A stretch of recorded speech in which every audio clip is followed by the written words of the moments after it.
et bienvenue sur Périscola, la chaîne qui fait rentrer le cours d'histoire-géographie dans votre maison. Dans la première vidéo traitant de pourquoi et comment aménager le territoire, nous avons vu que l'on aménageait le territoire français, le territoire métropolitain à différentes échelles, comment en fait l'État, l'Union européenne, les différents acteurs finançaient différents types d'aménagements pour pouvoir sortir certains territoires de leur enclavement.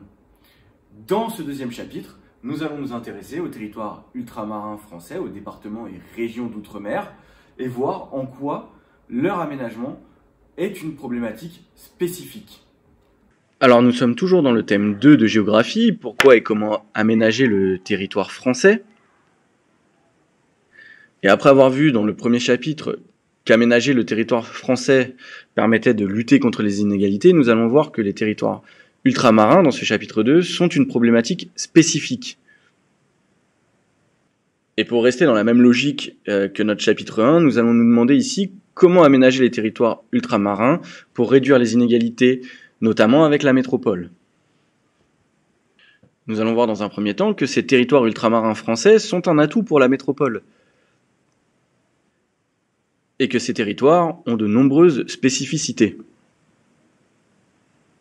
Les territoires ultramarins français ont des statuts variés. La Martinique, la Guadeloupe, la Réunion, la Guyane ou Mayotte sont ce qu'on appelle des DROM, départements ou régions d'outre-mer, tandis que Saint-Pierre-et-Miquelon ou encore Saint-Martin sont des COM, communautés d'outre-mer. Dispersés sur tout le globe, ils sont éloignés de la métropole, même si les liaisons aériennes réduisent la discontinuité géographique. Enfin, ce sont de petites îles exposées à un climat tropical qui peut être violent, avec les cyclones ou à des risques liés aux volcans. Le seul cas qui n'est pas une île, c'est la Guyane. Alors ces territoires qui ont certaines spécificités sont également stratégiques. En effet, la France étant une puissance moyenne qui a l'avantage, avec ses territoires ultramarins, d'être influente. Cette situation lui vient de son héritage colonial. Grâce à ces territoires, elle peut donc être présente sur tous les océans et ainsi s'affirmer tant dans le domaine militaire, culturel, économique et même politique. L'outre-mer français, en grande partie constitué d'îles, permet à la France de bénéficier de 10 millions de kilomètres carrés d'espace océanique et d'avoir la deuxième ZEE, zone économique exclusive, après les États-Unis. Néanmoins, ces territoires souffrent d'une intégration régionale limitée. Et la population locale est souvent en difficulté, notamment économique. La population des territoires ultramarins est très attachée à la République. Jeune et métissée, elle connaît des difficultés économiques et sociales, fortes inégalités et chômage. L'économie a longtemps reposé sur l'agriculture de plantation, la canne à sucre, la banane. Mais aujourd'hui, elle se diversifie à travers le tourisme, les services, par une économie tournée vers l'extérieur, ce qu'on appelle l'écotourisme. Ce sont également des territoires dépendants. En effet, les territoires ultramarins sont très dépendants de la métropole et de l'Union européenne. Ils bénéficient d'aides financières de l'État et du FEDER pour compenser leur handicap et valoriser leurs atouts. Et dernière problématique, la faible intégration à l'ère régionale. En effet, leur niveau de développement supérieur à celui des pays voisins est à l'origine de flux migratoires, notamment aux Caraïbes.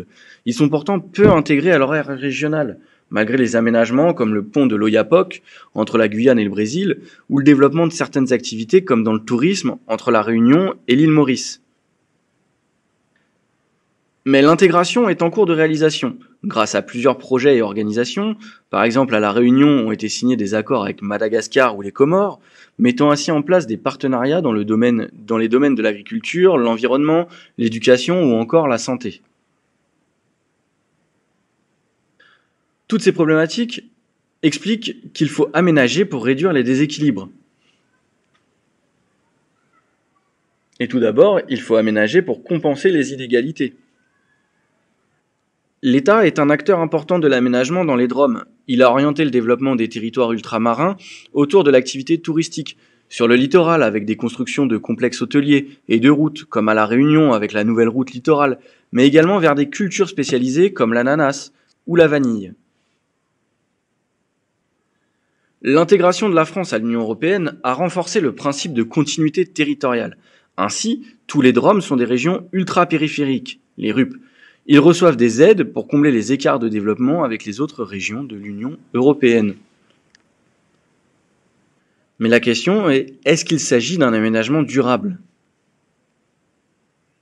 Les autorités veulent attirer toujours plus de touristes, avec de nouveaux aménagements, ce qui renforce la dépendance à cette activité.